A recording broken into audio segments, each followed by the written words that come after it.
So I have with me an absolute Attitude Era legend. This is the Vampire Warrior himself, Gangrel. How are you enjoying Wrestlecon this weekend? Wrestlecon's awesome out here with Giving Promotions, doing a little fanging and banging, want some, get some, bad enough, take some. We're all in, so she off. Get out here, let's go. Love to see this. So you had this, I'm scared to call it a privilege. When a lot of people come into the WWF, they're just some guy.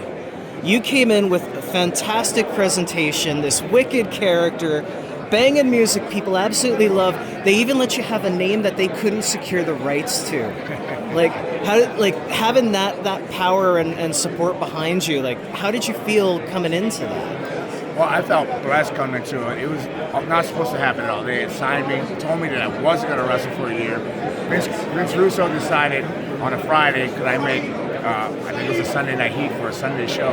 And they put that whole entrance, everything together in a weekend, 2 days. They put all that together. So it was just a perfect storm, perfect timing. I had already done the vampire character since 91 in Puerto Rico. It was called Vampire Warrior now. And it just evolved to Gangrel, the name that they did secure because when they did the research, they needed a name, they picked it, they screwed up, but now I have the trademark and the copyrights and all that, so now I am Gangrel. So I'm still banging and banging. I felt blessed, felt lucky, I still do today, and I'm just blessed to be here at Wrestlecon where people are actually standing in line wanting to say hello to me, so I'm Brilliant. super blessed.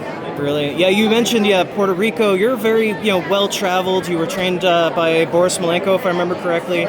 You've done Japan. You worked my home territory. You actually won a tag championship up in Stampede, which was really cool. Nowadays, there's a lot of talk about Performance Center tries to get taught a specific one way.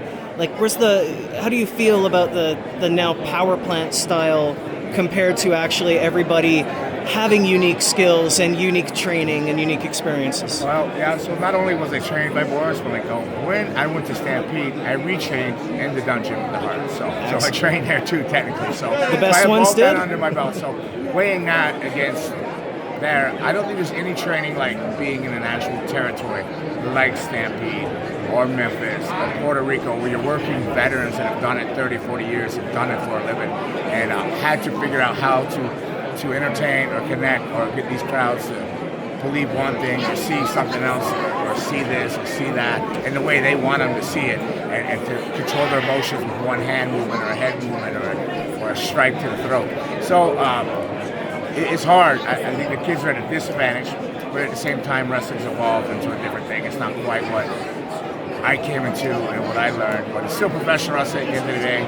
They try to pin somebody's shoulders to the canvas, 1, 2, 3, but I do believe getting out there and actually working with the veterans on the road and learning by trial and error is the best way. So that's awesome. Unfortunately, the WWE, I guess I should say, they didn't put any championship gold on you, but there's that one moment that fans still go back. It was that match you had with X-Pac for the European belt. Everybody I've ever spoken to agrees they should have just gone with the shoot. They should have given you that belt. Do you feel that they should have given you some sort of gold compensation, or was it a case where you had a great character and you didn't need it, so you're enough of an attraction to not need the belt?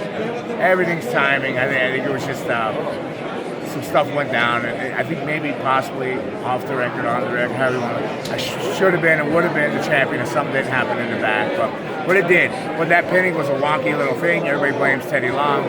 I blame me. I think it was all three of us in the match. But it left for a moment to talk about, and it was great.